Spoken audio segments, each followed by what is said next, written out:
జయగీతి పాడరా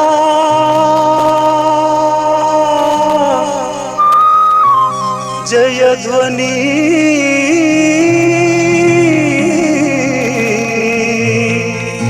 చేయరా దుష్టుని దును మాడరా సోదరా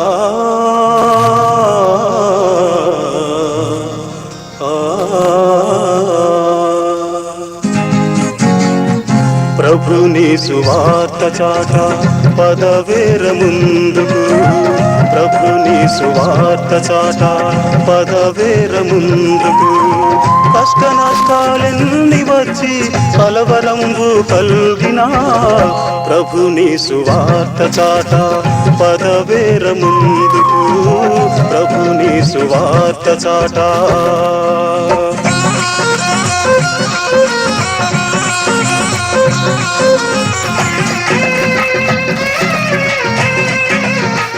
ఇప్పుడు దైవజనులు విక్టర్ పిఎల్ ఆంజనేయులు గారి ద్వారా దేవుని స్వరాన్ని విందాం. క్షేమకరమైనటువంటి వర్తమానం ప్రభు మనకు అందిస్తాడు. చెబుతున్న నాకు వింటున్నటువంటి మీకు కూడా మన ఆత్మక్షేమ నిమిత్తమై మన ఆత్మలకు పోషణగా దేవుని వాక్యాహారాన్ని దేవుడు మనకు అందిస్తాడు.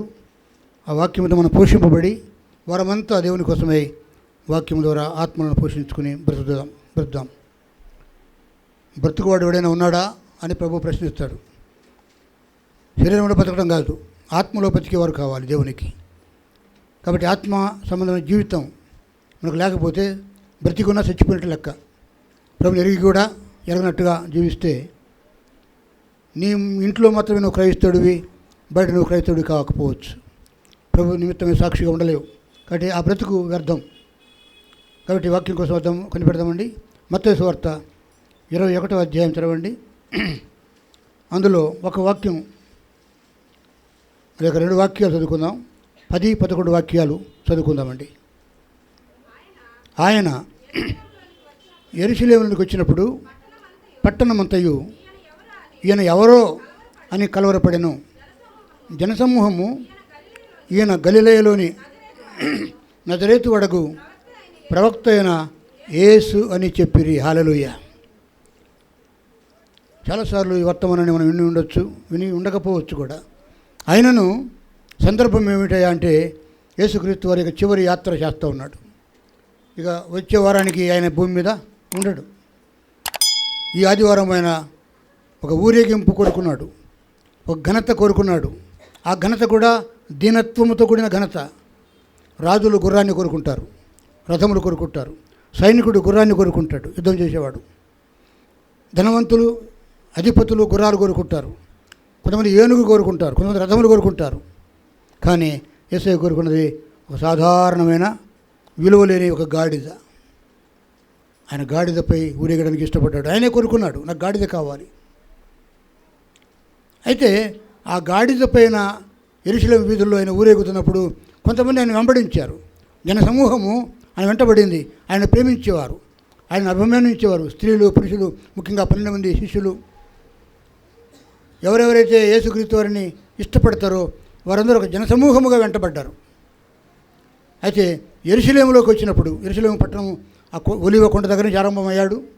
ఆ కొండ దగ్గర నుంచి ఆరంభమై మరి ఆ మెయిన్ వీధి, ప్రధానమైన వీధిలో ఆయన ఊరేగుతూ ఉండగా జనందరూ వెనక వచ్చిన వారు ఏమన్నారంటండి, ఆయన వెనక వచ్చిన వారు జనసమూహములలో ఆయనకు ముందు వెలుచున్న వారును వెనుక వచ్చిన వారును దావీదు కుమారునికి జయము, ప్రభు పేరిట వచ్చేవాడు స్తుతింపడును గాక, సర్వోన్నతమైన స్థలములలో జయమని కేకలు వేస్తున్నారు. ఆ కేకలు విని పట్టణమంతా కలవరపడిందంట. చూడండి, ఎందుకు కలవరం ఎందుకండి? యేసయ్య ఎవరిని కొట్టాడా? ఎవరికైనా యుద్ధం చేశాడా? ఎవరిని చంపాడా? ఎవరికైనా అన్యాయం చేశాడా? యేసయ్య రౌడియా, దాదానా? ఎవరికి నష్టం కలిగించేవాడు కాదు. యేసయ్య ఊరేగుతుంటే జనాలకు కలవరం ఎందుకు? అంతేకాదు, కలవరపడుతూ ఈయన ఎవరో 3.5 సంవత్సరాలు ఎన్నోసార్లు ఆయన యెరూషలేములోకి వచ్చాడు.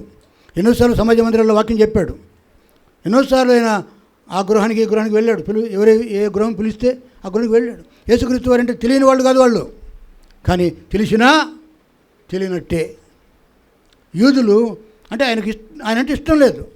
ఈయన వడ్రంగి కుమారుడు కాదా, యోసేపు కొడుకు కాదా, ఇతని కింద జ్ఞానం ఎక్కడి నుంచి చేసింది, ఈయన దేవుని కుమారుడు ఎలా అవుతాడు, యూదులకు రాజునని అంటున్నాడు, ఇది తప్పు కదా, చంపడానికి కుట్రపడుతున్నారు. కానీ ఎవరో అని ప్రశ్నించారు. ఎవరండి? పట్టణమంతా కలవరపడింది. యేసును ఎరగక కాదు, ఎరిగియే. ఈనాడు క్రైస్తవులలో కూడా చాలామంది క్రీస్తు ఎవరు అనే ప్రశ్న ఉందేమో. అమెరికాలో, ఆస్ట్రేలియాలో, కెనడాలో అది క్రైస్తవ దేశాలే పేరుకు, కానీ ఈనాడు ఉన్న సమాజంలో ఈ తరం వారికి యేసుప్రభు అంటే తెలియదు. హూ ఇస్ క్రైస్ట్ అంటే, క్రీస్తు ఎవరు అని ఎవరైనా ప్రశ్నిస్తే అదేది కొండ గుట్ట రాయా రప్ప అంటారు. ఎందుకంటే క్రైస్తవ కుటుంబంలో ప్రార్థన లేదు, సంఘాలలో జనాలు లేరు, ముసలోళ్ళు ఎప్పుడో పాత్ర వాళ్ళు ముసలోళ్ళు వెళ్తారు చర్చికి. కొన్ని చర్చిలు ఇతర మతాలకు మందిరాలుగా తయారైపోయినాయి, వ్యాపారపు టిల్లులుగా మారిపోయాయి. ఒకప్పుడు చర్చిలు పట్టకుండా ఉండే జనాలు విశ్వాసులు ఇప్పుడు అక్కడ చర్చిల్లో జనాలు లేరు. పేరుకు మాత్రం క్రైస్తవ దేశం, క్రైస్తవ పేర్లు, యేసుప్రభు పేర్లే ఉంటాయి, అన్ని పేరు క్రైస్తవ పేర్లే ఉంటాయి, కానీ అక్కడ క్రీస్తు లేడు. ఈనాడు మనం నయం, మన చిన్న సంఘంలో ఆయన ఉన్నాడని మనము అనుభవంగా తెలుసుకుంటున్నాం. నా మట్టుకు నేను, నాలో నా ప్రభు ఉన్నాడు. బలహీనులమే, మాటల్లో, తలంపులో, క్రియల్లో బలహీనులమే, కానీ కాస్తో కూస్తో దేవునికి ఇష్టమైన భక్తి మనకు ఉంది. హల్లెలూయా. అగ్రదేశాలుగా పిలువబడినటువంటి ధనవంతమైన దేశాలే కావచ్చు, తినటానికి ఉండటానికి వస్త్రాలు, ఆభరణాలు చాలా వాళ్ళకు ఉన్నాయి, వాళ్ళకి ఎక్కువ ఇతర దేశాలకు పంపిస్తున్నారు. ఈనాడు ఈ పేద దేశంలో మన ప్రభు ఉన్నాడు. హల్లెలూయా. మన మధ్య యెరూషలేములో ఆయన ఊరేగుతున్నప్పుడు పట్టణమంతా కలవరపడింది. ఎందుకు కలవరపడిందండి? యేసయ్య పుట్టినప్పుడు కూడా హేరోదు రాజుగారే కలవరపడ్డాడు, యెరూషలేము అంతా కలవరపడింది. అంటే ఒక మంచి దేవుడు, ఒక మంచి ప్రభువు, దేవుని ఆత్మ ప్రజల్లోకి వస్తే ప్రజలకు ఇష్టం లేదండి. నీతిపరుడు, సాత్వికుడు, దీన మనసు గలవాడు, ప్రజలను రక్షించేవాడు, ఆపదలను ఉండేవారిని ఆదుకునేవాడు, ఆహారం లేని ఆహారం పెట్టేవాడు, చనిపోయిన వాడిని లేపేవాడు, కుష్టివాడిని శుద్ధిపరిచేవాడు, కుంటివాడి కాళ్ళు, గుడివాడి కళ్ళు, చెవిటోడికి చెవి, మూగవాడికి నోరు, పక్షవాతం ఉన్నవాడికి స్వచ్ఛత, చనిపోయిన వాడిని లేపేవాడు. ఈయన ప్రజలకు గిట్టదు. యేసయ్య మంచివాడు కాబట్టి మంచివాడు గిట్టరండి లోకానికి. మంచివాడు మంచివాడు అంటారు, కానీ ఆ మంచివాడిని ఆహ్వానించరు. మంచిదికి లోకం కాదు. యేసయ్యను లోకము ద్వేషించింది, యేసయ్యను ఎవరు ఆహ్వానించలేదు. ఒకసారి ఒక కుష్టివాడు బాగయ్యాడు. బాగైన కుష్టివాడు యూదుల ఆచార ప్రకారంగా కుష్టివాడు ఊరిలో ఉండటానికి వీల్లేదు. వాడు అరణ్యంలోకి తోలివేయబడతాడు, వెళ్ళగొట్టాలి. వాడు చత్తాడు, బతాడు. కానీ యేసుక్రీస్తు వారు ఒక ఆయన్ని స్వస్థపరిచాడు. అతను పరిసయ్యుడు. ఎవరైనా అతను సీమోను అనే పేరు అతనికి ఉంది. సీమోను అనే పరిసయ్యుడు బేతనీయ గ్రామంలో బాగుపడి ఈ యేసును స్వస్థపరిచాడనే కృతజ్ఞతతోటి ఒకసారి యేసయ్యను తన ఇంటికి భోజనానికి పిలిచాడు. నన్ను స్వస్థపరిచాడు కదా, నేను పరిసయ్యుడును, పరిసయ్యులందరూ ఆయన ద్వేషిస్తున్నారు, ఈ పరిసయ్యుడు మాత్రం యేసయ్యను గౌరవించాలని చెప్పి, ఎవరేమనుకున్నా పర్వాలేదని చెప్పి, కుష్టు వ్యాధి బాగుపడినటువంటి ఆ సీమోను అనేటువంటి అతడు యేసయ్యను ఇంటికి ఆహ్వానించి తన శిష్యులను కూడా ఆహ్వానించి భోజనానికి పిలిస్తే, ఒక పాపపు స్త్రీ, ఒక ఆమె వ్యభిచారములు చేసే స్త్రీ, ఒళ్ళొమ్ముకుని బతికే స్త్రీ, చెడ్డ స్త్రీ, పాపాత్ములైన ఒక స్త్రీ యేసుక్రీస్తు వారు ఆ ఇంట్లో ఉన్నాడని తెలిసి, మళ్ళీ నాకు యేసయ్య దొరకడేమో అని చెప్పి, ఆ యేసు నాకు కావాలి, నేను మంచిదని కాదు, నేను చెడ్డదాన్నే, నేను పాపాత్ములనే, కానీ ఆయన నీతిమంతుడు అని ఒక పాపాత్మురాలు యేసయ్యను గుర్తించి ఆ ఇంట్లోకి ఇంటి వారు పిలవలేదు ఆమెని. ఎవరు ఆమె ఇంట్లోకి ఎవరింటికి రానివ్వరు, ఎందుకంటే ఆమె చెడ్డదని, పాపాత్ములని చెప్పి అందరికీ తెలుసు. ఆమె ప్రవర్తన మంచిది కాదు. ఆయనను యేసుక్రీస్తు వారి మంచిదని ఆమె గుర్తించి, ఎందుకు వచ్చిందంటే విలువైనటువంటి అత్తరు బుడ్డి, విలువైనటువంటి శిలాభరణి తీసుకుని వచ్చి యేసయ్య దగ్గర పర్మిషన్ కూడా లేకుండా వెనకతట్టుగా వచ్చి ఆయన భోజనాన్ని కూర్చున్నాడు. యేసయ్య దగ్గరకు వెనకతట్టుగా వచ్చి ఆ సీసాను అత్తరు భరణి పగలగొట్టి ఆ అత్తరు ఆయన నెత్తి మీద పోసి ఆమె తల వెంట్రుకలతో తుడిచి ఆయన కాళ్ళు ముద్దు పెట్టుకుందంట. అయితే ఈ సీమోన్ అనేటువంటి పరిసయ్యుడు అంత గమనిస్తూ ఉన్నాడు, శిష్యులు గమనిస్తూ ఉన్నారు. అంత ఇష్టంగా యేసుక్రీస్తుని ఆహ్వానించిన ఆ సీమోను అనేటువంటి అతడు మంచిదే కదా, ఈ పాపాత్మురైనా ఈ ఆరాధనకు ఈయనకు అర్హత ఉంది. అది వెలగల అత్తరు. యూదుల ఆచారం ఏంటంటే ఎంత పేదవారైనా ఇంట్లో అత్తరు బుడ్డి ఉండాలి, కొంచెమైనా ఉండాలి. అది వాళ్ళ ఆచారం. ఆ ఇంట్లో ఆ పాపాత్మురాలు ఇంట్లో పాపం చేసి జీవిస్తూ ఉంది. ఆ పాపాత్ముల ఇంట్లో విలువైనది ఏదైనా ఉందంటే అత్తరు బుడ్డే. ఆ కాస్త పగలగొట్టి అత్తరంతా ఆయన మీద పోసి ముద్దు పెట్టుకుంటుంటే ఆయన అనుకున్నాడట, బయటకనలా ఆ సీమోను ఏమనుకున్నాడంటే, ఈయన ప్రవక్త అయితే ఈ స్త్రీ ఎటువంటిదో తెలియదా? ఈయన ప్రవక్త అని మనం నమ్ముతున్నాం కదా. రోగము కుదిరింది, కుష్ఠులు రోగాన్ని తొలగించి స్వస్థపరిచిన వాడిని ఇంటికి పిలుచుకున్నప్పుడు ఎటువంటి ఆలోచన రావాలండి? యేసయ్య గురించి మంచి ఆలోచన రావాలా. కానీ ఏ ఆలోచన వచ్చిందంటే, ఈయన ప్రవక్తను నమ్ముతున్నామే, ఈయన ప్రవక్త అయితే ఈ స్త్రీ ఎటువంటిదో తెలియాలి కదా. అంటే ఈయన ప్రవక్త కాదు, ఈయన మామూలు మనిషే. ఏదో నా రోగం కుదిరింది కానీ అంటే యేసయ్యను లైట్గా తీసుకున్నాడు. ఈయన ప్రవక్త అయి ఉంటే ఈ స్త్రీ ఎటువంటిదో తెలియదు ఆయనకి. అమ్మా నువ్వు పాపాత్మురాలివి, నువ్వు నన్ను ముట్టుకోకూడదని చెప్పి అనాలి కదా. అంత పని చేస్తూ ఉంటే ఒక స్త్రీ, యవనస్తుడు 33 సంవత్సరాల వయసులో ఉన్న కుర్రాడు, యువకుడు ఒక పాపాత్మురాలు వచ్చి ముట్టుకొని ముద్దు పెట్టుకుంటూ తల వెంట్రుకలతో తుడుస్తూ ఉంటే ఆమె ఘనతంతా పోగొట్టుకొని ఆయనకంత ఆరాధన చేస్తూ ఉంటే, తన ఇంట్లో కాదు వేరే వాళ్ళ ఇంట్లోకి వచ్చి సిగ్గు విడిచి యేసయ్యను కనపరుస్తూ ఉంటే ఆయన కూడా సంతోషించి, అమ్మ మంచి పని చేస్తున్నావు, నువ్వు ఇప్పటి నుంచి నీ మనసు మార్చుకొని నీ జీవితం మార్చుకొని ఆయన వెంబడించమని చెప్పి మగ్దలేని మరియలాగా లేదా తెలియని మరియలాగా ఆయన వెంబడించమని చెప్పి సలహా ఇవ్వాల్సిన వాడు లోపల నొచ్చుకున్నాడు. ఏమన్నా నొచ్చుకున్నాడంటే, ఈ అత్తరు అమ్మి వచ్చిన డబ్బును పేదవాళ్ళకి ఇవ్వవచ్చుగా. యేసయ్యకి తెలియదా? యేసయ్య అన్నాడు, సీమోను ఎందుకు నీవు కొనుక్కుంటున్నావు? నా గురించి నువ్వు అభ్యంతరపడుతున్నావే, నువ్వు ఎందుకు నా విషయంలో అభ్యంతరపడుతున్నావు? పేదవారు బీదలు ఎప్పుడు మీతో ఉంటారు, నేను ఉండను. హల్లెలూయా. ఏమన్నాడు? బీదలు ఎప్పుడు ఉంటారు. సంఘంలో కూడా పేదవాళ్ళు ఉంటారు, ధనవంతులు ఉంటారు, మధ్యస్థంగా ఉండేవారు ఉంటారు. అందరూ పేదవారే ఉండరు, అందరూ ధనవంతులే ఉండరు, అందరూ మధ్యస్థంగా ఉండేవారు ఉండరు. ఎవరి స్థితి వాళ్ళకే ఉంటుంది. అయితే నువ్వు పేదవాడివైనా ధనవంతుడివైనా మధ్యస్థంగా ఉన్న దేవుడు గొప్పవాడు, నువ్వు దేవుని కనపరచు. హల్లెలూయా. యెరూషలేములో కలవరం పుట్టింది. యేసయ్యను గుర్తించలేని వారు, యేసయ్యను యేసయ్యగా ఘనపరచలేని వారు అని ఎవరో అన్నారు. నీ హృదయంలో కూడా ఆ ప్రశ్న ఉందా? ఎంతకాలం నుంచి నువ్వు క్రైస్తవుడివి? ఎంతకాలం నుంచి నువ్వు విశ్వాసంలో ఉన్నావు? క్రైస్తవ మతం కాదు.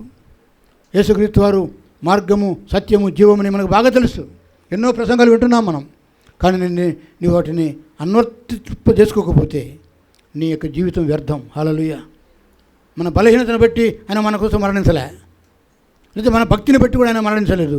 మనం ఇంకనూ పాపులమై ఉండగా క్రీస్తు యేసు మన కోసం ప్రాణం పెట్టాడు. అత్తరు బుడ్డి ఎంత అండి? అత్తరు పగిలిపోతే ఇంకొక అత్తరు బుడ్డి కొనుక్కోవచ్చు డబ్బులు ఉన్నప్పుడు. ఆయన కోరుకుంటుంది అత్తరు కాదు. యేసయ్య గురించి అతను అయితే అభ్యంతరపడ్డాడు. కానీ యేసయ్య అన్నాడు, సీమోను నీ ఇంటికి నేను ఇచ్చినప్పుడు నాకు కాళ్ళకు నీళ్ళు ఇవ్వలేదు, నువ్వు మర్యాద చేయలేదు. నేను ప్రవక్తగా దేవుని కుమారుడిగా లేదా యూదులకు రాజుగా నువ్వు నమ్మితే నీ ఘనత ఎక్కడ? నేను ఇంటికి వచ్చినప్పుడు నన్ను పిలిచావు భోజనానికి, నాకు కాళ్ళకు నీళ్ళు ఇవ్వలేదు, నాకు మర్యాద చేయలేదు. అయితే ఈ స్త్రీ ఇంత పని చేసింది, పాపాత్మురాలే. పైగా తన అత్తరితో తన తల వెంట్రుకలతో నా పాదములు తుడిచి నా తలకు మీద తైలాభిషేకం చేసి నా పాదములు ముద్దు పెట్టుకోవటం మానలేదు. వచ్చినప్పటి నుంచి ఎన్నిసార్లు నా పాదాలు ముద్దు పెట్టుకుందో. ముఖం మీద ఆయన బుగ్గ మీద ముద్దు పెట్టుకోలేమే. ఆమె ముద్దు పాపపు ముద్దు కాదు. అయ్యా నువ్వు నా దేవుడివి, నువ్వు నా ప్రవక్త కంటే గొప్పవాడివి అని చెప్పి పాపాత్ములు నమ్మింది కాబట్టి యేసయ్య అంత కనపరిచింది. యేసయ్య అన్నాడు, ఒక మాట అన్నాడు, భూలోకంలో ఎక్కడెక్కడ నా సువార్త పడించబడద్దో అక్కడల్లా ఆమె పేరు మరియా. హల్లెలూయా. ఆమె మగ్దలేని మరియా కాదు, మామూలు మరియా, బేతనీయులో ఉండే మరియా, లాజరు అక్క. ఆమె ప్రేమణ దేవుని పిల్లరా, చరిత్ర లేదు కానీ ఇది నాన్న యేసయ్యను యేసయ్యగా గుర్తించగలవా? ఎన్ని ప్రసంగాలు వింటే యేసయ్య నీకు తెలుస్తాడు? ఈయన నిజంగా యేసయ్య గురించి వర్తమానం అని చెప్పి నువ్వు రూఢిపరచుకోగలవా? పట్టణమంతా ఆయన సంచరిస్తూ ఆయనను ఎరిగిన వారందరూ కూడా దావీదు కుమారుడికి జయము, ప్రభు పేరిట వచ్చాడు స్తుతింపబడును గాక, సర్వోన్నతమైన స్థలంలో జయమని కేకలు వేస్తుంటే ఈ జనులు కలవరపడటమే కాదు, కలవరం అంటే ఎటువంటి కలవరం అంటే కోపంతో కూడిన కలవరం. మా ప్రధాన యాజకులు ఊరేగితే మాకు సంతోషం, మా హేరోదు రాజు ఊరేగితే మాకు సంతోషం, మా మత పెద్దలు ఊరేగితే మాకు సంతోషం, మా గవర్నర్ పిలాతు ఊరేగితే మాకు సంతోషం. ఈ యేసు ఎవరు? అనామకుడు. యేసు మావాడే కదా, వడ్లవాణి కుమారుడు కాడా, పేద యోసేపు కుమారుడు కాదా, మరియమ్మ కుమారుడు కాదా, వీడు మావాడే. యూదా గోత్రంలో పుట్టాడు, దావీదు వంశంలో పుట్టాడు, కానీ పేదోడు, కార్పెంటర్ని ఎవరు లెక్క పెడతారండి? వీడేంటి పైగా గాడిద మీద ఊరేగుతాడు. యూదులలో గాడిదకు ఘనత ఉంది. హల్లెలూయా. గాడిద విలువ లేనిదే కానీ మన సమాజంలో గాడిద విలువ లేదే కానీ ఇశ్రాయేలు దేశంలో గాడిదకు ఒక విలువ ఉంది. హల్లెలూయా. యోబు అనేవాడు ఒక ధనవంతుడు ఉన్నాడు, తర్వాత పేదవాడు అయిపోయాడు, తర్వాత దేవుడు అన్నీ ఇచ్చాడు, మళ్ళీ అన్ని పొగొట్టుకొని అన్ని పొందుకున్నాడు. అయితే గొప్ప భక్తుడు యోబు అనేటువంటి ఒక భక్తుడి విషయంలో ఆ యోబు గ్రంథంలో మొదటి అధ్యాయంలో ఏముందంటే అతనికి ఎన్ని గాడిదలు ఉన్నాయంటండి? అతని ఆస్తిలో ఒక భాగం 500 ఆడు గాడిదలు ఉన్నాయంట. ఏమండి, ఎందుకు అదెందుకు రాశాడు? మగ గాడిదలు కాదు, మగ గాడిదలు ఉన్నాయేమో తెలియదు.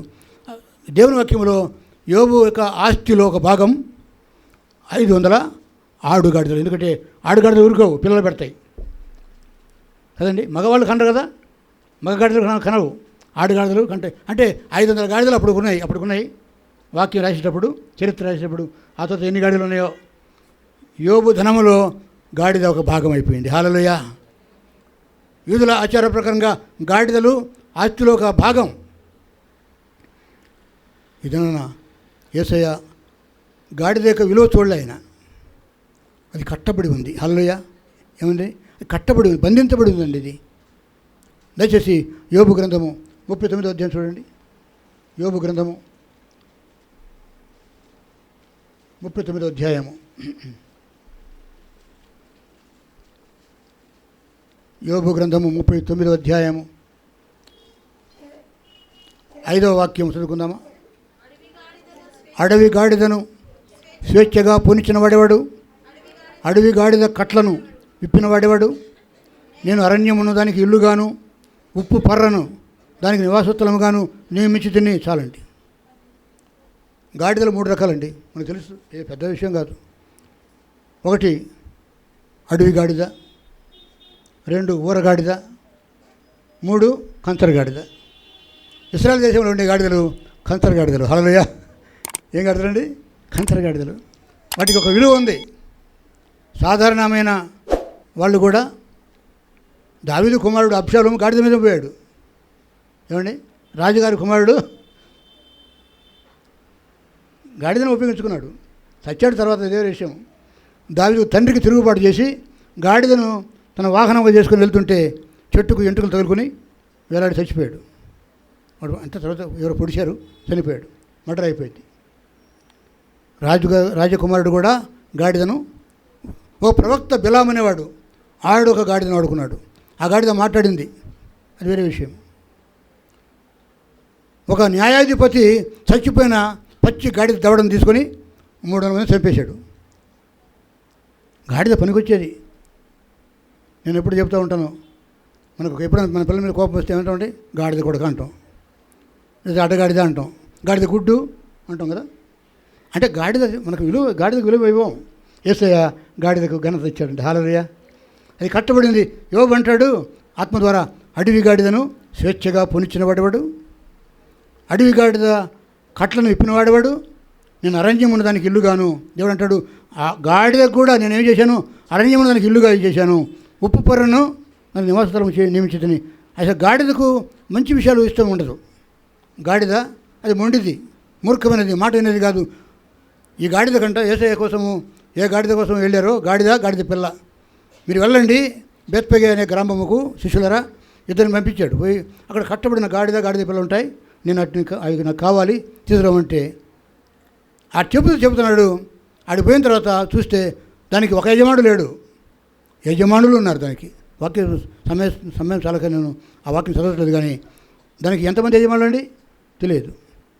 యాజమాన్యము ఒక నాయకత్వం దానికి ఇష్టం లేదు. 2-3 కావాలా. ఓ నాయకుడికి ఉండదు. అది నాయకత్వానికి వస్తే నాకు నాయకత్వం అవసరం లేదు, క్రమశిక్షణ నాకు వద్దు, నా ఇష్టం. అడవి గాడిదకు స్వేచ్ఛ కావాలి. దానికి ఎక్కడ ఉంటుంది? ఉప్పు పొరలో ఉంటుందంట. ఉప్పు పొరలో ఉంటుంది కానీ మామూలు స్థలంలో మేత ఉండే స్థలంలో ఉండదు. అది మేతకు పోద్ది కానీ ఉండేది మాత్రం ఉప్పు పొర. ఉప్పు పొరలో ఏముండదు, అక్కడ మొక్కలు మలవు, గడ్డి మలవద్దు. అది ఉప్పుగా ఉంటుంది. అది నివాస స్థలం కాదు, అది నిషిద్ధమైన ప్రదేశం. అది గాడిద మంచి స్థలాన్ని కోరుకోదండి. దేవుడు అంటాడు, దాని గుణాన్ని బట్టి దానికి నేను నివాసం ఏర్పాటు చేశాను. అది ఉప్పు పొరల్లో ఉంటుంది, అంతేకాదు అది అరణ్యంలో ఉంటుంది. అడవి గాడిద అది ఇళ్లలో ఉండేది కాదు, ఊరగాడిద ఉంటుంది ఇళ్లలో. కానీ అది భారమైన బరువులు మోస్తుంది. ఇంకా దేనికి పనికిరాదు. మా గ్రామాల్లో మా చిన్నతనంలో చాకల ఇళ్లలో గాడిదలు ఉండేవి. ఒక చాకల ధరకి 10 దాకా ఉంటాయి గాడిదలు. ఆ గాడిదల మీద ఈ మాసిపోయిన గాడిదలని గుడ్డలన్నీ బట్టలన్నీ మోస్తాయి. చాకిరేవుకు పోయి ఉతికిన తర్వాత మళ్ళీ ఆ గాడిదలు అవి తీసుకొస్తాయి. అంటే మాసిన బట్టలు మోసే పని దానికి ఉంటుంది. కొన్ని చోట్ల కొంచెం బరువైన పనులు కూడా చేపిస్తారు. మన దేశంలో ఎవడైనా తప్పు చేస్తే మనం ఏమంటారండి, వాడు గుండు చేసి సున్నపు గీతలు పెట్టి గాడిద ముందు ఊరేగిస్తారు. ఒక సామెత ఉంది, రాజుగారి ముందు పోవద్దంట, గాడిద వెనక కూడా పోవద్దంట. గాడిద వెనకపోతే తన్నేస్తుంది. తన్నే స్వభావం ఉంది దానికి. దాని చూపు పక్క చూపు సరిగ్గా చూడదు. అందుకని గంట కడతారు. దానికి ఏంటంటే కంటికి గంట కడతారు. దాని నడక మంచిది కాదు, ఎందుకంటే ముందు కాలికి వెనక కాలికి తాడు కడతారు. అలా కట్టకపోతే అది మాట విందు. దాని స్వరం మంచిది కాదు, అది గార్ధపు స్వరం అంటారు. ఒకసారి ఒక పండితుడు చెప్పాను అనుకుంటా, మళ్ళీ మీకు చాలాసేపు చెప్పుంటాను. ఇక చిన్న సామెత. ఒక పండితుడు, ఒక పూజారి, ఒక బాగా సంస్కృతం తెలిసినటువంటి ఒక బాగా చదవరి ఆయన, ఎక్కడో దేవాలయంలో పూజారి అనుకుంటాను, పంచాంగం చెప్పేవాడు, హిందూ మతంలో ఉండేవాడు. మార్కెట్కి వెళ్తున్నాడు ఆ పంతులు గారు. మార్కెట్కి వెళ్తూ ఉంటే కొడుకు వెంటబడ్డాడు. చిన్నోడు వెంటబడ్డాడు. నేను కూడా నీతో వస్తానంటే నువ్వు రావద్దురా, నేను త్వరగా వచ్చేస్తాను, మార్కెట్లో పని చూసుకొని నువ్వు ఇంట్లో ఉండమంటే, పిల్లోడు చిన్నోడు కాబట్టి ఏడిపించాడు. ఏడుస్తూ ఉంటే రామని చెప్పి తీసుకొచ్చాడు. తండ్రి ముందు పోతున్నాడు, కొడుకు వెనక వస్తున్నాడు. కొంచెం దూరం పోయిన తర్వాత అక్కడెక్కడ కోతులాట ఆడుతుంది. కోతిని ఆడిస్తున్నాడు ఒక ఆయన. అందులో జనాలు గుంపుకొని వచ్చే పిల్లోడు కదా, ఆ కోతులాట దగ్గర నిలబడిపోయాడు. మా వాడు వస్తున్నాడు అని చెప్పనుకుని నాన్న ముందు పోతూ ఉన్నాడు. కొంచెం దూరం పోయిన తర్వాత కొడుకు కనపడలేదు. వెనక్కి వెతుక్కుంటూ వచ్చి చూస్తే వీడు ఇక్కడ ఉన్నాడు కోతులాట దగ్గర. అప్పుడు ఆయన అన్నట, గాడిద కొడక అన్నట. అసలే పంతులు కదా, గాడిద కొడక, భ్రష్టు వెధవ, అంట్ల వెధవ అని అంటారు కదా. గాడిద కొడక అనేసరికి పక్కనే ఒక గాడిద మేస్తూ ఉందంట. గడ్డి మేస్తూ ఉంది పక్కనే. ఆ గాడిద అన్నదంట, వీడా నా కొడుకటంచు గార్ధబంబు ఎడవందొడగన్. వీడు నా కొడుక, నేను ఎప్పుడు కన్నాను? గాడిదకు అర్థమైందంట. పండితుడి బాధ. పండితుడేమో కొడుకు మీద కోపంతో గాడిద కొడుకు అంటే గాడిదకు అర్థమైపోయి గాడిద బాధపడుతుందంట, వీడిని ఎప్పుడు కన్నాను నేను? పండితుడు నా పేరు ఎత్తాడు. ఆ గాడిద మాట్లాడలేదు కానీ అది కొట్టి కథే, సామెత. ఏదైనా గాడిదకు ఎంత విలువ లేదో యేసుకు తెలుసు. హల్లెలూయా. గాడిద ఎంత మూర్ఖమైన జంతువో, గాడిదకు ఎంత విలువ లేదో, అది ఎంత సామాన్యమైన జంతువో, అది కట్టబడి ఉన్నది, దానికి యజమానులు లేరు. ఒక యజమానుడి కింద ఉండదు, అది చాలామంది కింద ఉంటుంది. అది ఉంటే అరణ్యంలో ఉంటుంది, ఉప్పు పొరల్లో ఉంటుంది. దాని నివాసం మంచిది కాదు, దాని చూపు మంచిది కాదు, స్వభావం మంచిది కాదు. దయచేసి గమనించండి, గాడిదకు విలువ లేదు. గాడిద మొండిది, అది సామాన్య భారవాహకము, ప్రక్క చూపు చూస్తుంది, అపస్వరము. అంతేకాదు అది కట్టుబాటు ఇష్టం లేదు. దానికి కట్టుబాటు అంటే క్రమము దానికి ఇష్టం లేదు. చివరిది కామాతురత ఎక్కువ. గాడిద ఏంటంటే కామాతురత అంటే కామం. ఆడగాడిద కనపడితే మగాడిది ఊరుకోదు, వెంటబడి పాపానికి అది తావిస్తుంది. కామాతురత ఎక్కువ. అంటే అన్ని అవలక్షణాలే, ఒక్క లక్షణం మంచిది లేదు. కానీ అటువంటి మంచి స్వభావం లేనటువంటి పనికి మాలిన విలువలేని గాడిదను దేవుడు కోరుకున్నాడు. ఆ గాడిద నువ్వు కావచ్చు. హల్లెలూయా. ఆ గాడిద నేను కావచ్చు. యేసయ్యను మోస్తే, యేసయ్యను ఊరేగిస్తే నీకు ఎక్కడ లేని ఘనత వస్తుంది. హల్లెలూయా. యేసయ్య ఏ గాడిద మీద ఎక్కాడో ఆ గాడిదకి ఎంత ఘనత అండి ఆ రోజు. ప్రశస్త వస్త్రములు దారి పొడుగునా పరిచారంట. ఏసై ఎక్కగానే ఆ గాడిదకు ఎక్కడ విలువ వచ్చేసింది. ఒకవేళ ఏసయ్యను నువ్వు మోస్తే, ఏసయ్య నీ హృదయంలో పెట్టుకుని ఏసయ్యను కనపరిస్తే నీకు దేవుడు, సంఘము నీకు విలువిస్తుంది, సమాజం నీకు విలువిస్తుంది. కొన్నిసార్లు అవమానం జరగవచ్చు కాక, కానీ ప్రభు కోసం అవమానాలు భరించిన దేవుడిని కనపరుస్తాడు. హల్లెలూయా. నువ్వు గాడిదవు కాకపోవచ్చు, గాడిద వంటి స్వభావం కలిగి ఉండొచ్చు, నువ్వు అయినను నువ్వు ఆయనకు కావాలి. ఏసైను మూసే గాడిదగా ఉంటావా? యెరూషలేములో ఉండేవారు కలవరపడ్డారంట. కలవరపడి యేసు ఎవరో తెలిసి కూడా ఈయన ఎవరో, ఎంత వేషధారణండి. ఈనాడు క్రైస్తవ కుటుంబాలలో క్రైస్తవ భర్తలు, క్రైస్తవ భార్యలు, క్రైస్తవ కుమారులు, క్రైస్తవ కుమార్తెలు యేసు ఎవరో, యేసు ఎరిగియు ప్రార్థన లేదు, సహవాసం లేదు, స్తుతి లేదు, ఆరాధన లేదు, భయం లేదు, భక్తి లేదు, ఇష్టానుసారంగా సంచరిస్తూ దేవునికి భయపడకుండా జీవిస్తూ కనీసము దేవా నన్ను క్షమించమని అడిగే ధైర్యం కూడా లేక క్రైస్తవ కుటుంబాల్లోనే దేవునికి దూరంగా ఉండేవారు ఎంతమంది ఉన్నారండి. ఆ క్రీస్తు ఎవరో అన్నట్టుగా మనం ప్రవర్తిస్తున్నామేమో. ఇక మనమే అలాంటి ప్రవర్తన కలిగి ఉంటే అన్యుల సంగతి ఏంటి? అన్యుల సంగతి ఏంటి? నువ్వు క్రీస్తుని ఎరుగుదువా అని ఎవరి మీదనో కూర్చొని ఊరేగటం కాదు, నువ్వే ఊరేగించాలా. ఎవరో గాడిద ఇస్తే ఆ గాడిద మీద యేసుక్రీస్తు ఊరుగుతూ ఉంటే క్రైస్తవులైనటువంటి లేక యూదులైనటువంటి ఇశ్రాయేలీయులు ఈయన ఎవరో కానీ ఎటువంటి జవాబు వచ్చిందండి ఆయనకు? మరికి ఆ క్వశ్చన్కి జవాబు ఏమొచ్చింది? ఈయన ఎవరో అని కలవరపడ్డప్పుడు జనసమూహము, పట్టణస్థులు, కానీ ఆయన వెంట ఉన్నవారు ఏమని చెప్పారంటండి? ఈయన ఎవరంటే ఈయన గలిలయలోని నజరేతు వాడకు ప్రవక్త అయిన యేసు అని చెప్పారంట. కనీసం గుడ్డి కంటే మెల్లమెల్లనట్టు ఈయన దేవుని కుమారుడు, ఈయన యూదులకు రాజని చెప్పలే వాళ్ళు. ఏం చెప్పాడండి? ప్రవక్తే. ఈయన ఒక ఎరిమియాలు అంటాడు, ఈయన ఒక ఏలియాలు అంటాడు, ఈయన ఒక యెషయాలు అంటాడు, కానీ ఈయన దేవుని కుమారుడు కాడు. వీళ్ళు కూడా సరిగ్గా తెలియదు, ఎవరో తెలియదు. జయము అని చెప్తున్నారు, ఓసన్నా జయము, దావీదు కుమారుడా జయమంటున్నారు, కానీ చెప్పలేకపోతున్నారు, సత్యం చెప్పలేకపోతున్నారు. అంటే వాడు దొందే అంటారు చూడండి, దొందే. వాళ్ళేమో కలవరపడి ఈయన ఎవరో అన్నారు. పట్టణంలో ఉండే ప్రజలు వెంట ఉన్నవారు జయమని కేకలెత్తున్నారు, కానీ పేరుకు కేకలెత్తున్నారు, కానీ ఏమని చెప్పారండి? ఈయన యేసు అనే ప్రవక్త, దేవుని కుమారుడు కాదు, యూదులకు రాజు కాదు, ఈయన రక్షకుడు కాదు, మెస్సియా కాదు. ఈయన యేసయ్య ఎవరికి క్రైస్తవులకు అవసరం లేదు, యేసయ్య అన్యులకు అవసరం లేదండి. అయితే యేసయ్యకు నువ్వు కావాలి. ఈయన దీనుడు, సాత్వికుడు, నా దగ్గర నేర్చుకోండి అంటాడు. నా కాడి సులువైంది, నా దగ్గర నేర్చుకోండి అంటాడు. ఇది నాన్న యేసుక్రీస్తు వారు ఆ గాడిద మీద కోరుకున్నట్టే నీకు ఒక పాఠం నేర్పించడానికి, ఆ గాడిద నువ్వు అయితే నీపైన ఆయన ఊరగాలని నీకు వాహనముగా ఆయన చేసుకోవాలని ఇష్టపడుతున్నాడు. మన గాడిద కంటే శ్రేష్ఠులం కదా, పిచ్చుకల కంటే శ్రేష్ఠులమైనప్పుడు గాడిద కంటే కూడా శ్రేష్ఠులం కాదా? మనల్ని గాడిదగా ఉంచాలని దేవుని చిత్తం కాదండి. మనము బీజాశ్వములము అండి. ఎస్తేరు కాలంలో మరణశాసనం వచ్చినప్పుడు, మళ్ళీ ఆ మరణశాసనం జీవశాసనంగా మారినప్పుడు అర్జెంటుగా ఆ జీవశాసనం అందరికీ చేరాలి కాబట్టి బీజాస్వాలను ఉపయోగించాడు రాజైన అహశ్వరోస్. ఒక సువార్త వేగంగా పోవాలంటే మనకి వేగంగా పోయే జంతువు కావాలి, వేగంగా పోయే మనుషులు కావాలి. బీజాశ్వములను వాడాడు. ఏదైనా మన దేవుని కోసం వాడబడే గుర్రంలాగా ఉంటావా? దేవుని కోసం వాడబడే గాడిదలాగా ఉంటావా? నీ స్వభావాన్ని బట్టి నువ్వెవరైనా కావచ్చు. నువ్వు పిల్లివా, నల్లివా,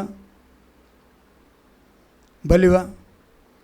మనం అటువంటి చిన్న జంతువులు కాదని మనం మనుషులం. హల్లెలూయా. సాక్షాత్తు దేవుని స్వరూపంలో చేయబడ్డాం. ఆదాము హవ్వలు, స్త్రీ పురుషులు ఇద్దరు కూడా దేవుని స్వరూపంలో చేయబడ్డారు. ఒక ఆదామే కాదు దేవుని స్వరూపాన్ని సంతరించుకుంది, స్త్రీ కూడా సంతరించుకుంది, హవ్వ కూడా అందులో నుంచే వచ్చింది. దేవుడు మానవుని సృష్టించినప్పుడు ఏనుగులాగా, కుక్కలాగా, నక్కలాగా, గాడిదలాగా, గుర్రంలాగా మనం పుట్టించలే. అయితే మనము మనుషులుగా దేవుని రూపంలో చేయబడ్డాం. అయితే దేవుని రూపంలో చేయబడి కూడా ఆయన ఎవరో అని చెప్పి మనం ఆయన గుర్తించలేకపోతున్నాం. ఒక మాట చెప్పి నేను ముగించాలా. దయచేసి లూకా సువార్త 19వ అధ్యాయం చూడండి. లూకా సువార్త 19వ అధ్యాయము 43వ వచనం. లూకా 19:43. ప్రభువు మాట్లాడుతున్నాడు. ఆయన యెరూషలేము దగ్గరకు వచ్చినప్పుడు, యెరూషలేము పట్టణానికి వచ్చినప్పుడు మరొక సందర్భంలో ఆయన ఏడ్చాడు యెరూషలేమును చూసి.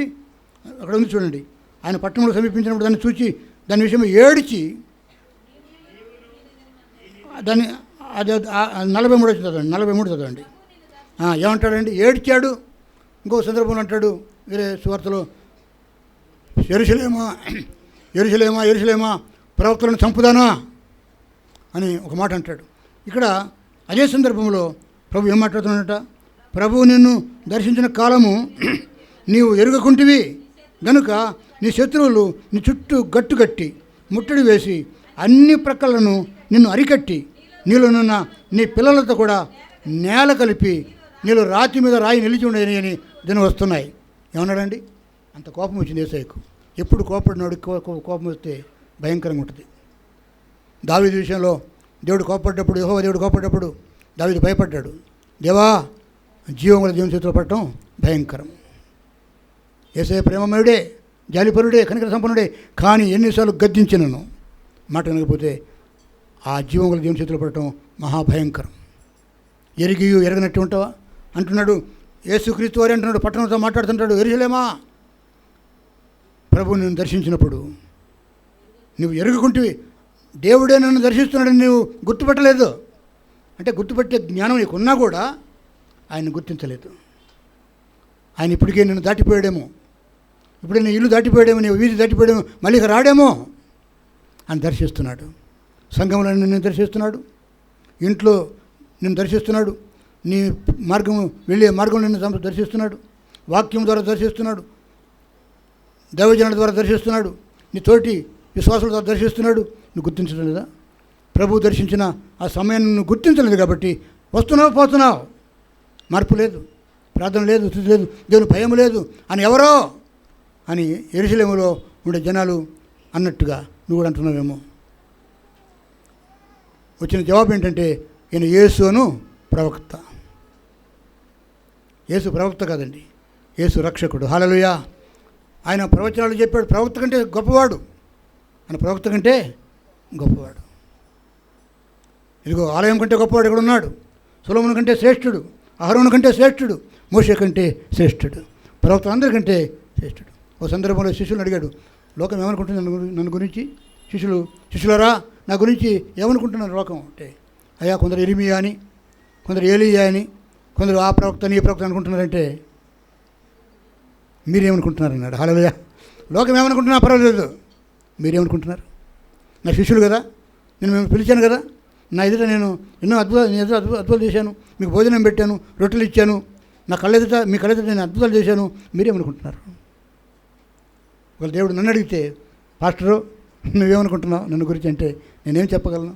ప్రభా, నువ్వు క్రీస్తు, నువ్వు సాక్షాత్తు రక్షకుడివే అని నేను చెప్పకుండా చెప్తానండి. హల్లెలూయా. ఆ కృతజ్ఞత నాకుంది. యేసయ్య రక్షించాడు, ఇన్ని సంవత్సరాలు ఆయన సేవ చేస్తున్నాడు, ఆయన సేవ చేస్తున్నాను, ఆయన కృపలేనిది. మన ఒక ఆయనతో నేను సాక్ష్యం పంచుకుంటూ ఉన్నాను. ఇన్ని సంవత్సరాలు, 53 సంవత్సరాలు ఈ సేవ. నా వయసు 73 సంవత్సరాలు. 12 సంవత్సరాల వయసులో నేను సేవకు వచ్చాను, చిన్న వయసులో సేవకు వచ్చాను, ఎన్నో కష్టాలు పడ్డాను. అదే ఆ కష్టం నాకు కష్టం అనిపించలేదు. అయితే నేను చెప్పిన సాక్ష్యం ఏంటంటే, ఈ స్థితిలో ఉన్నానంటే గొప్ప చదువు చదువుకున్నాను. నేను చదువులేనాను కాదు, పెద్ద చదువు చదువుకున్నాను, మామూలు కాదు. చదువు గొప్పది. యేసు నేను చదువుకున్నాను పాపం. ప్రపంచమంతా ఆయన పేరు మారిపోబోతుంది. 6వ తరగతి 2 సార్లు 3 సార్లు తప్పాడంట. ఎన్ని పాటలు రాశాడు, ఎంత సేవ చేశాడు, దాదాపు 1000 సంఘాల కంటే ఎక్కువ సంఘాలు స్థాపించాడట. గొప్ప దైవజనుడు. యేసయ్యకు చదువు అవసరం లేదండి. నీ హృదయం కావాలి, నీ తగ్గింపు కావాలి, నీ దీనత్వం కావాలి, ఆయన నువ్వు ఘనపరచాలి. నేను చెప్పాను, ఒక పెద్ద సంస్థలో నేను పనిచేశాను, ఒక పెద్ద స్థితిలో ఉన్నాను. నేను కొండ మీద ఉన్నట్టే ఉన్నా. నా గురించి రమేష్ గారికి బాగా తెలుసు, నేను ఎటువంటి స్థితిలో ఉన్నాను. ఇక్కడ ఆయన 9 సంవత్సరాలు నాతో ఉన్నాడు అదే సంస్థలో. ఆయన మా ప్రింటింగ్ ప్రెస్లో ప్రింటర్గా పనిచేసేవాడు. ఆయనకు ఎన్నోసార్లు 9 సంవత్సరాలు నేనే జీతం ఇచ్చాను ఆయనకి. మా డైరెక్టర్ గారికి కూడా జీతం ఇచ్చేది నేనే. డబ్బంతా నా దగ్గరే ఉండేది. దేవుడు ఆ డైరెక్టర్తో మాట్లాడి నన్ను నమ్మి ఆ సంస్థ డబ్బంతా నా చేతిలో పెట్టారు. చెక్ బుక్ నా దగ్గరే ఉండేది, ఒక సంతకం మాత్రమే అయింది. హల్లెలూయా. కోట్ల డబ్బు బ్యాగ్లో ఉండేదంతా నాదే. నేను మోసం చేసినా అడిగేవాడు లేడు. దేవుడికి ఆ కృప ఇచ్చాడు. హల్లెలూయా. 26 సంవత్సరాలు ఆ సంవత్సరం ఉన్నప్పుడు నేను చెప్పిన ఆ సేవకు ఆ సహోదరితో నా సాక్ష్యం, 26 సంవత్సరాలు అంత గొప్ప సంస్థలో వాళ్ళకి నేను బంధువుని కాదు, మా ఊరోడు కాదు, ఆయన ఏమీ కాదు. నాకు బాప్తిసం ఇచ్చింది ఆయనే, పాస్టర్ గారికి నాకు వివాహం చేసింది ఆయనే, నా ఇల్లు చిన్న ఇల్లు కట్టుకున్నప్పుడు నా ఇల్లును ఓపెన్ చేసింది ఆయనే. ఆయన ఆత్మీయ తండ్రి ప్రభు పరలోకంలో ఉన్నాడు. ఆయన వెళ్ళిపోయిన తర్వాత నాకు శ్రమ వచ్చింది, బయటపడాల్సి వచ్చింది. ఈనాడు ఈ పరిచర్య నాకు దేవుడు ఇచ్చాడు. హల్లెలూయా. ఈ పరిచర్య జీతం భత్యం ఏమీ లేదు, కానీ నాకు ఏమీ తక్కువ చేయట్లేదు ఆయన. హల్లెలూయా. ఏమీ తక్కువ చేయట్లేదు. నాకంటే ధనవంతులు ఇక్కడ మీద దగ్గర ఉన్నారు, నాకంటే ఆస్తిపాస్తులు ఉన్నవారు, అన్ని సమృద్ధత కలిగిన మీద ఉన్నారు, కానీ నాకున్న నెమ్మది మీకు లేదేమో. హల్లెలూయా. నా మాట అన్ను దేవుడు మనల్ని అందరినీ నెమ్మదిపరచాలి. అందరికీ దేవుడు సమానంగా దేవుడు అందించాలి. యేసుని గుర్తిద్దామా? ఆయన దర్శించినప్పుడు ప్రభువా నువ్వా రాయ్యా, నా ఇంట్లోకి రా, నా హృదయంలోకి రా, నేను మోస్తాను, నేను ఊరేగిస్తాను. నేను గాడిదను కాదయ్యా, నేను గుర్రాన్ని కూడా కాదు, నేను రథం కూడా కాదు, నా హృదయంలో ఉండు, నేను ఊరేగిస్తాను. ఆయన మనం ఊరేగిస్తే ఆయన మనల్ని ఊరేగిస్తాడండి. హల్లెలూయా. ప్రభును సాయించును గాక. ఆమేన్. ఆయన గాడిదపై ఊరేగినాడు, నువ్వు గాడిదో కాదు. ప్రభును సాయించును గాక. చిన్న ప్రార్థన చేసుకుందామండి. మహా గొప్ప దేవ మా యేసయ్య మీ నామమునకు స్తోత్రాలు. అయా మట్టలాది వారి దినమున మీరేదో పండగ క్రైస్తవులుగా రాలేదు, కానీ మీరు మీ చరిత్రలో, మీ జీవిత చరిత్రలో మీ జీవిత ఘట్టం ఒకటి మేము గుర్తు చేసుకున్నాం. యెరూషలేములో ఉండే ప్రజలు నువ్వు ఎవరో అని గురించి ప్రశ్నించారు. అయితే కొందరు ఈయన ప్రవక్తను చెప్పన్నారు. అయితే మీరు దర్శించినప్పుడు మేము గుర్తించలేకపోతున్నామేమో. అయ్యా పరిసయుడైన సీమోను వల్ల మేము నొచ్చుకోకుండా, శిష్యుల వల్ల నొచ్చుకోకుండా అయ్యా మిమ్మల్ని గుర్తించినట్టు మాకు నేర్పించండి. మేము మిమ్మల్ని మోసేవారముగా ఊరేగించేవారముటకు మమ్మల్ని వాడుకోండి ప్రభా. మీ ఆత్మ ద్వారా నడిపించండి. ఇదిగో మేము బలలో చేయబోతున్నాం, యోగ్యంగా బలలో చేయవేటకు కృప చూపించండి. మతసేమ భాగములు స్వేచ్ఛార్పణలు మొక్కుబడులను మీరు అంగీకరించండి. ఈ యొక్క మట్లాది వర్ధనమున మీ శుభములు, మీ ఆశీర్వాదములు మాకు, మా కుటుంబాలకు, మా సంతానములకు, భర్తలకు, భార్యలకు, కుమారులకు, కుమార్తెలకు అందించండి. ఇంకా ఎవరైనా ప్రభు మిమ్మల్ని ఎరగని వారు ఇక్కడ ఎవరైనా ఉంటే వారికి మీ యొక్క సత్యం తెలియపరచండి. మిమ్మల్ని రక్షకుడిగా అంగీకరించి ఒప్పుకొని మేము బాప్తిస్మ క్రమంలో సంఘం సహవాసంలో చేరుటకు కృప చూపించండి. మతంలో చేరుటకు కాదు, కానీ మత మార్పిడి కోసం కాదు, కానీ యేసుక్రీస్తు వారు కావాలి నాకనే కోరుకునే వారిని లేపండి ప్రభువా. దీవించి పంపించండి. యేసు నామములో అడిగి వేడుకుంటున్నాము తండ్రి. ఆమేన్. హల్లెలూయా. ఆశీర్వాదంతో ముగించుకుందాం. తండ్రి నా దేవుని ప్రేమ, ప్రభువైన యేసుక్రీస్తు వారి కృప, పరిశుద్ధాత్మ దేవుని అన్యోన్య సహవాసము, ప్రియ సంఘ సహవాసంలో ఉన్నటువంటి దేవుని పిల్లలందరికీ, వారి సంతానములకు, సమస్తములకు, వారి వ్యాపారములకు ఇప్పుడు ఎల్లప్పుడు సదాకాలం తోడుగా ఉండి కాపాడి భద్రపరిచి దీవించి స్వస్థపరిచి మట్లాది వరకు శుభములతో ఆశీర్వాదంతో నడిపించును గాక. ఆమేన్. హల్లెలూయా. యేసు రక్తమునకే జయం. ప్రభు యేసు రక్తమునకే సంపూర్ణ విజయం. అపవాది క్రియలకు నంత నాశనము కలుగును గాక. ఆమేన్. ఆమేన్. ఆమేన్.